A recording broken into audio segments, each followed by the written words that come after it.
إن الحمد لله نحمده ونستعينه ونستغفره ونعوذ بالله من شرور أنفسنا ومن سيئات أعمالنا. من يهد الله فهو المهتد ومن يضلل فلن تجد له وليا مرشدا.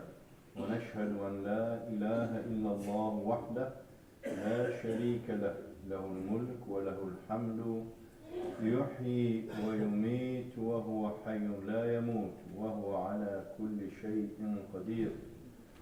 ونشهد أن محمدا عبده ورسوله وصفيه من خلقه، أدى الأمانة وبلغ الرسالة ونصح الأمة وكشف الغمة ومحى الظلمة وجاهد في الله حق جهاده حتى أتاه اليقين. ونحن على ذلك من الشاهدين. وصل اللهم وسلم وبارك على هذا النبي الكريم وعلى آله الطيبين وعلى صحابته الغر الميامين. إن الله وملائكته يصلون على النبي يا أيها الذين آمنوا صلوا عليه وسلموا تسليما. يا أيها الناس اتقوا ربكم الذي خلقكم من نفس واحدة وخلق منها زوجها وبث منهما رجالا كثيرا ونساء. واتقوا الله الذي تساءلون به والأرحام إن الله كان عليكم رقيبا. يا رب لك الحمد كما ينبغي لجلال وجهك وعظيم سلطانك. يا رب نعوذ بمعافاتك من عقوبتك وبرضاك من سخطك وبك منك.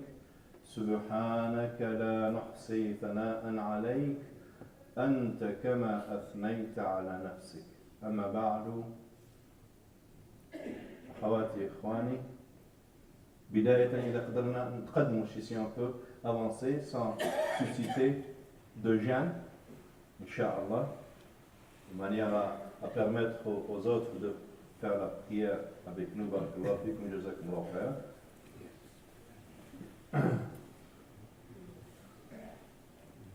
نلتقي اليوم إن شاء الله سبحانه وتعالى حول موضوع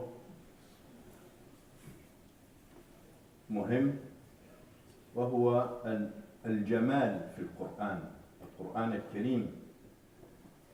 كثيرا ما يحدثنا عن معاني الحسن، الزينة، الحلية، الجمال. هذه قيم قرآنية راسخة. الطهارة، النظافة، هذا من دين الله سبحانه جل في علاه. الله تعالى الجميل يحب الجمال. في سورة التوبة لما يحدثنا الله سبحانه وتعالى عن مسجد الضرار وينهى الصحابة أن يصلوا فيه، ثم يحولهم إلى المسجد النبوي على صاحبه الصلاة والسلام. لمسجد أسس على التقوى من أول يوم أحق أن تقوم فيه المسجد فيه رجال يحبون أن يتطهروا والله يحب المتطهرين.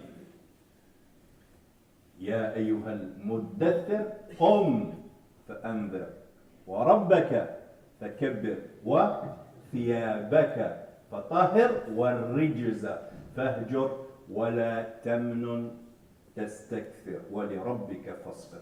آيات كثيرة يحدثنا فيها المولى سبحانه وتعالى. سنتلو على مسامعكم بعض الفقرات القرآنية الرائعة يا إخوة، يحدثنا فيها المولى سبحانه وتعالى عن هذه القيمة الأساسية في دين الله سبحانه وتعالى، والتي ربما في بعض الأحيان يغفل عنها المسلمون. اليوم مثلا يوم الجمعة هو يوم الزينة. كل أعياد المسلمين هي أيام الزينة، أيام الحلية، أيام الثياب النظيف الجميل الذي يحسن النظر إليه. قال موعدنا يوم الزينة وأن يحشر الناس ضحى. هذه في المناظرة الكبيرة التي كانت مبرمجة بين فرعون وبين موسى على رسولنا عليه الصلاة والسلام. فأخذ معه موعدا في يوم العيد، يوم يحشر، يكون الناس كيوم المحشر يعني كثيرين، في بداية اليوم في الضحى. ويوم الجمعة يوم الزينة، ينصحنا النبي صلى الله عليه وسلم أن نرتدي أجمل وأنظف الثياب، وأن نتطيب بأحسن طيب حتى تتعانق الأرواح كما تتآلف الأجساد، ولا يؤذي بعضنا بعضا أيها الإخوة. بل جاء في أحاديث من أحاديث النبي صلى الله عليه وسلم أنه من أكل في هذا اليوم ثوما أو بصلا وهو أكل حلال لا مشكلة فيه، لكن أن يجتنب مساجد المسلمين حتى لا يؤذي المصلين بجنبه.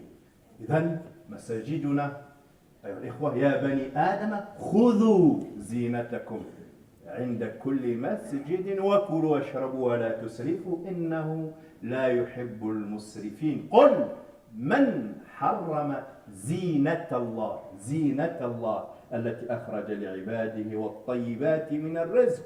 قل هي للذين آمنوا أنتم نحن. قل هي هذه الزينة، هذه الأشياء الطيبة الجميلة والحلال أيضا، هي لكم أيها المؤمنون في الحياة الدنيا خالصة يوم القيامة.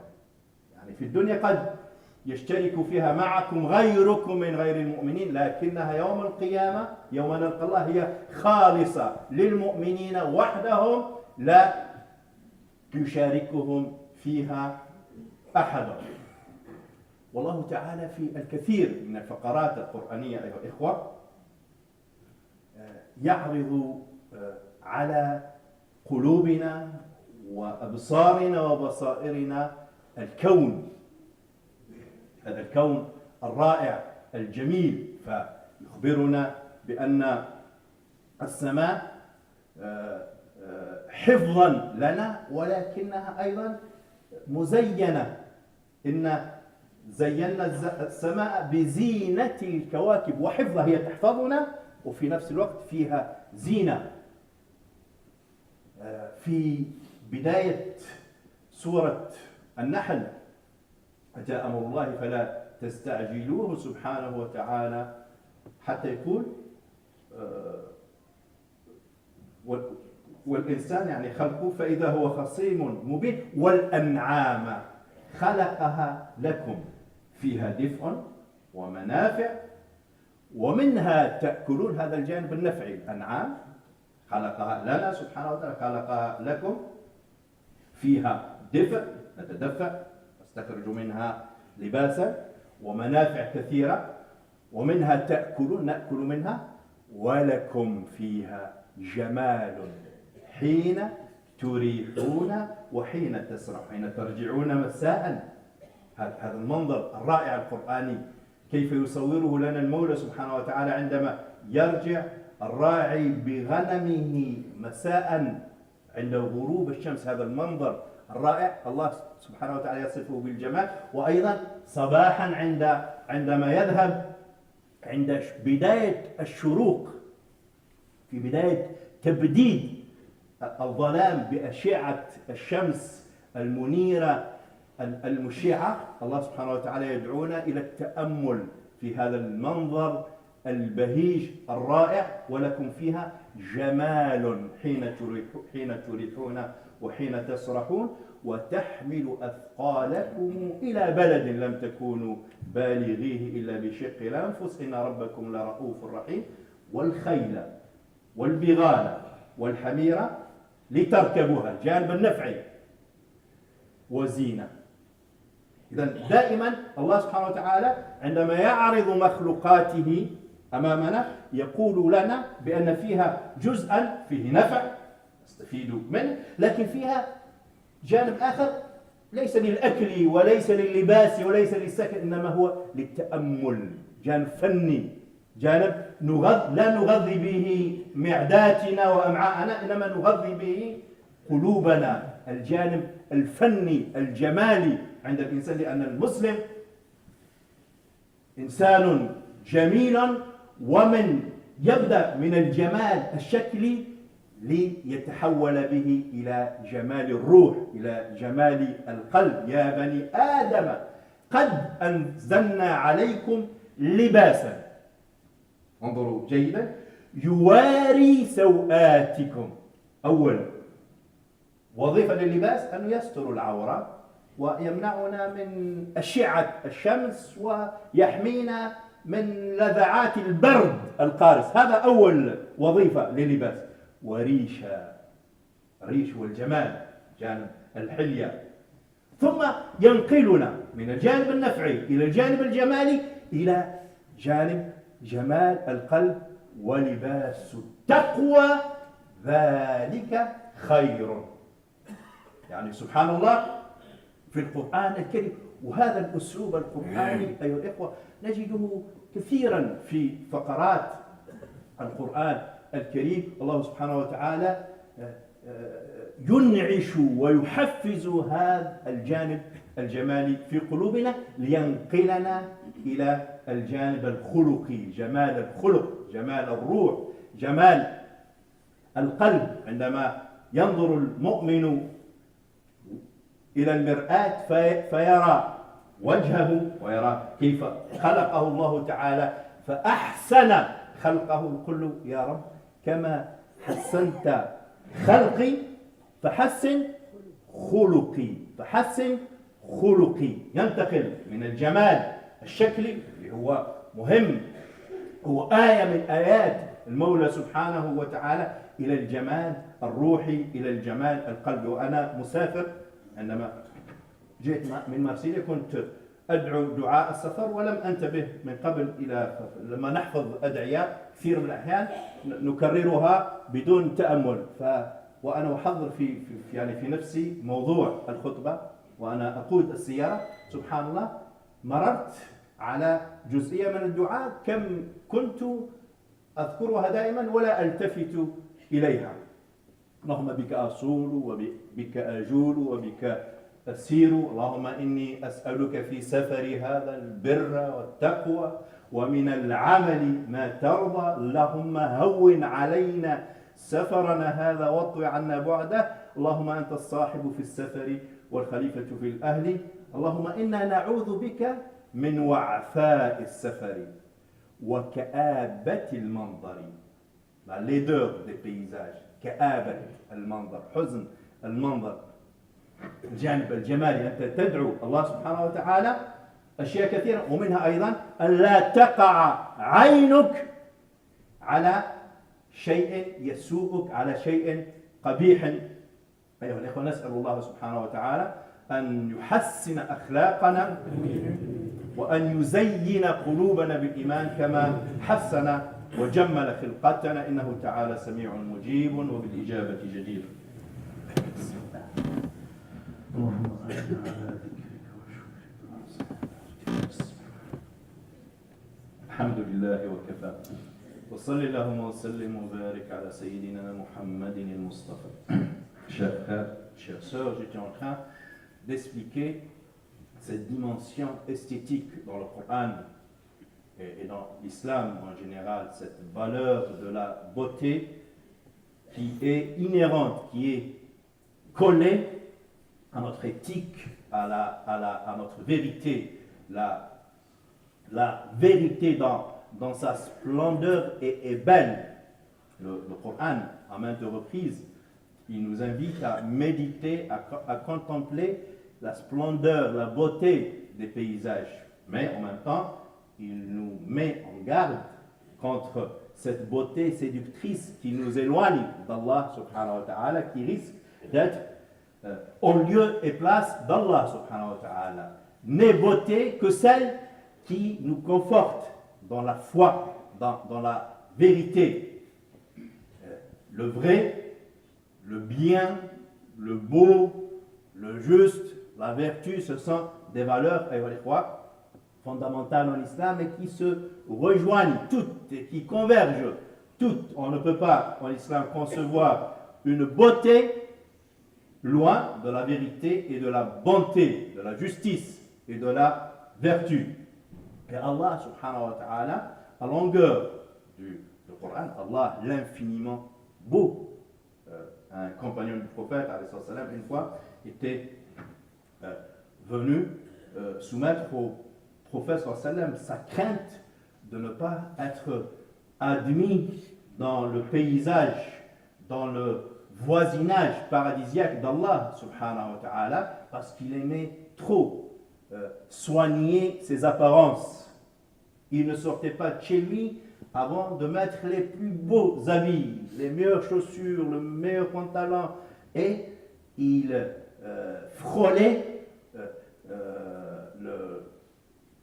la pathologie, si vous voulez. Donc, il ne voulait pas être devancé par quiconque, il voulait être toujours le plus beau. Et donc, il était venu au prophète lui soumettre son souci.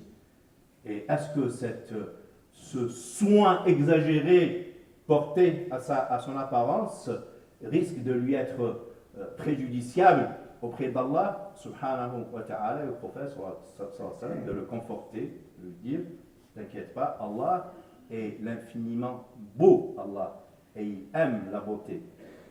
En revanche,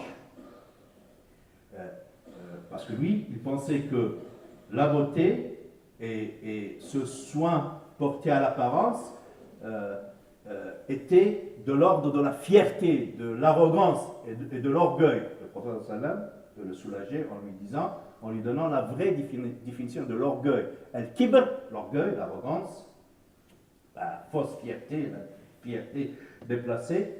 هي بطر الحق وغمط الناس في رواية غمص الناس. La fierté, l'arrogance consiste en ceci, de repousser la vérité après qu'elle s'éclate. Ton interlocuteur, il te démontre A plus B avec les arguments, et toi, tu t'inclines intellectuellement, mais tu ne veux pas admettre, tu ne veux pas perdre la partie, tu ne veux pas perdre la face, et tu insistes, tu persistes, même en nourrissant la conviction à l'intérieur de toi-même que tu es dans le faux, mais tu ne veux pas céder devant les autres. Ça, c'est la moitié de l'kibr, la moitié de l'arrogance. La deuxième moitié, Ramtones, c'est le fait de ne pas reconnaître aux gens leurs qualités, leurs compétences. Tu sais que c'est quelqu'un de très compétent, de rayonnant, de capable, mais tu ne fais que le dénigrer, tu ne fais que le sous-estimer, et ça, c'est la deuxième partie avec quoi 50% de la définition de l'kibr consiste en ceci, de rabaisser les gens, alors même que tu es convaincu intérieurement qu'ils sont à la hauteur de leur responsabilité. Donc, ça n'a rien à voir, l'arrogance, l'orgueil n'ont rien à voir avec cette notion de beauté, ô combien mise en valeur cette beauté par le Coran. Le Coran nous dit, Allah subhanahu wa ta'ala, dans la manière dont il a conçu, réalisé, créé le cosmos et nous-mêmes, l'élément le plus important dans l'univers d'Allah subhanahu wa ta'ala, c'est l'homme. Il nous a dit que dans vos besoins, il y a toujours l'utilitaire, l'ustensile, et le beau, qui n'est pas à consommer culinairement ou en tant que vêtement ou en tant que abri, que gîte, que maison. Allah subhanahu wa ta'ala, par exemple, je vous citerai quelques paragraphes coraniques, mais justement, à chaque fois qu'il nous cite la beauté, Allah subhanahu wa ta'ala, c'est pour nous inviter à dépasser cette beauté extérieure pour accéder à la beauté du cœur. Ô vous, fils d'Adam, nous avons fait descendre sur vous une vêture, un vêtement, pour cacher, mettre à l'abri des curieux votre intimité, cacher votre intimité, et aussi une parure, une beauté, warisha. Mais au-delà de ces deux, l'aspect utilitaire du vêtement, pour cacher l'intimité, pour faire beau et pour dépasser cette extériorité et embellir notre intériorité par at-taqwa, par l'amour, la crainte révérentielle, respectueuse d'Allah subhanahu wa ta'ala, wa libasu taqwa, mais la vêture de la taqwa, la vêture du cœur, la foi, est encore meilleure que la première vêture, qu'elle soit utilitaire ou esthétique. Voilà. Et dans l'islam, Allah subhanahu wa ta'ala, à coup de paragraphes coraniques, à chaque fois, il nous cite,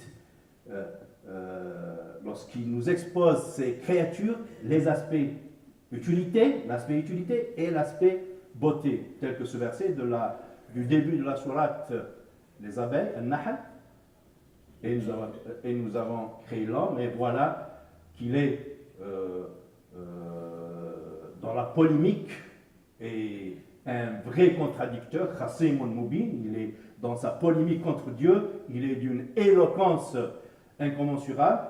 Wal an'am, et les bestiaux, Allah les a créés pour vous, khalaqa lakum, fiha dif'a, vous y trouvez chaleur, wa manafi', et toutes sortes d'utilités, wa minha takulun, et de ces bêtes, vous en faites votre nourriture, premier aspect, utilité, et après, wa lakum fiha jamal, et vous avez dans vos bestiaux, vos bêtes, vos troupeaux, vos cheptels, une beauté, une splendeur, et il nous cite deux moments de cette splendeur. Il nous offre, Allah, cette fresque, ce tableau, ce paysage magnifique, le soir, quand vous reviendrez au crépuscule, quand le soleil dégage et laisse la place à ces rayons du crépuscule, où le berger revient avec son cheptel. C'est un paysage d'une beauté extraordinaire, et aussi au bon matin, à l'aurore, à l'aube, quand le soleil, les premières lueurs du soleil font dissiper l'obscurité de la nuit. Encore une fois, le berger, avec ses bestiaux, Allah, qui nous dit, vous avez là un tableau divin magnifique à scruter. Ça n'a rien à voir avec l'utilité, ça n'a rien à voir avec la consommation culinaire, c'est une consommation des yeux, de la tête, des yeux, du cœur, pour accéder à la beauté d'Allah subhanahu wa ta'ala. Et dans le même filant, c'est au début, pour ceux qui veulent revisiter cette sourate, les abeilles, c'est le premier paragraphe, il nous parle des toutes sortes de montures, des chevaux, des ânes, et il nous dit, vous les utilisez comme monture, côté utilitaire, wazina, et comme beauté. Voilà. Et systématiquement dans le Coran, il nous parle tantôt de consommation, Allah, de belles choses qu'il a créées pour nous, pour notre consommation, mais aussi des paysages pour les consommer par nos yeux, par nos cœurs, et développer en nous l'aspect artistique. Voilà. Et donc, mais Allah ne veut pas de nous que nous nous arrêtions en si bon chemin à travers cette beauté extérieure. Allah veut de nous que nous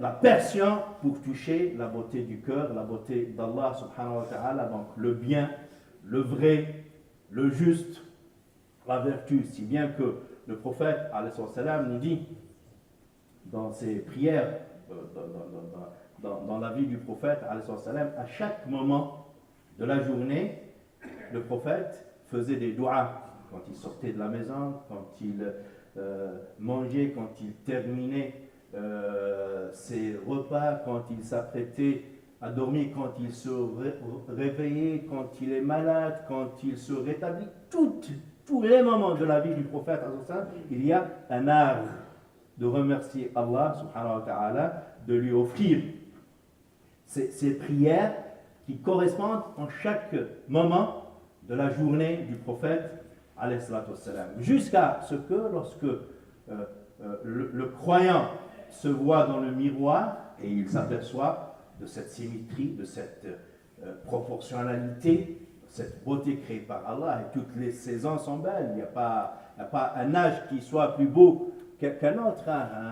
Une vieille personne de 70, de 80, un jeune de 20, de 30, toutes les saisons, comme on dit, sont belles, toutes les saisons ont leur produit. Et il prie Allah subhanahu wa ta'ala, Allah, toi qui as embelli mon corps, fais en sorte que mon comportement, ma conduite soit aussi belle que mon corps. Allahumma anta kama hassanta khalqi fa hassin khuluqi. Et Allah, dans le Coran, lorsqu'il nous dresse la fonction du prophète, Ya ayyuhal muddaththir, ô toi qui te recouvre d'un manteau. Le prophète sallam, lorsqu'il a reçu les premiers versets, il a paniqué, il ne comprenait pas ce qui lui est arrivé. C'était les premiers versets du Coran à la rencontre de Jibril. Et donc il rentra chez lui, paniqué, en disant à Aïcha, Dathirini, Dathirini, couvre-moi, couvre-moi. Parce qu'il ne comprenait pas trop ce qui lui arrivait, alayhi salam. Et Allah de lui dire, ô toi qui te couvre d'un manteau, réveille-toi, comme debout. Wa rabbaka fakabbir. Donc Allah glorifie, ton Seigneur glorifie. Thiyabaka fatahhir, ton vêtement tu purifies. Wa rijza fahjur, et ton intériorité tu sanctifies, tu t'éloignes de tout ce qui est impureté, de tout ce qui est souillure. Wala tamnun tastakthir, et lorsque tu donnes, ne sois pas dans les démonstrations, dans l'exhibitionnisme, fais-le dans la discrétion. Voilà, Allah qui lui demande en même temps de soigner son apparence, de suite, il lui demande de soigner son intériorité. Et Allah, dans le Coran, dans plusieurs paragraphes, je vais terminer sur 2 paragraphes. Le premier, dans la sourate At-Tawbah, lorsque Allah subhanahu wa ta'ala met en garde les compagnons du prophète de fréquenter une mosquée qui a été construite par les hypocrites dans une perspective de casser l'unité des musulmans, de diffuser les